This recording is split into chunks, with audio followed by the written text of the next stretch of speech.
Chicago officials shuttering parts of their city. The city's Lakeshore Drive closed. Public transportation shut down.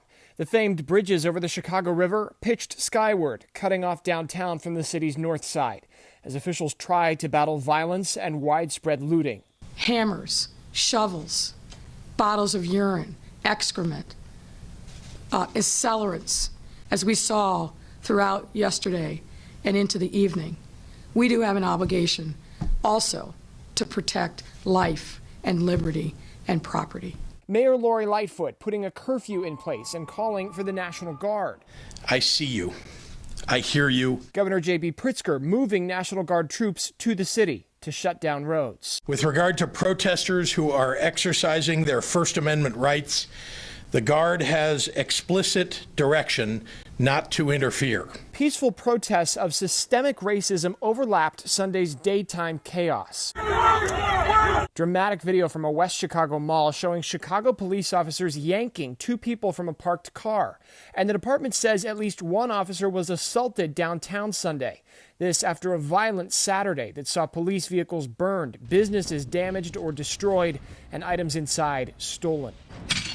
Protesters starting those peaceful demonstrations are angry over the killing of George Floyd in Minneapolis, but resentful of years of systemic bias around the country, including here, where 17-year-old LaQuan McDonald died at the hands of a former Chicago officer in 2014. That officer convicted of second-degree murder and serving a nearly 7-year prison sentence. They need to see action, which includes real criminal justice and policing reform, as well as a sustained economic investment in Black and brown communities.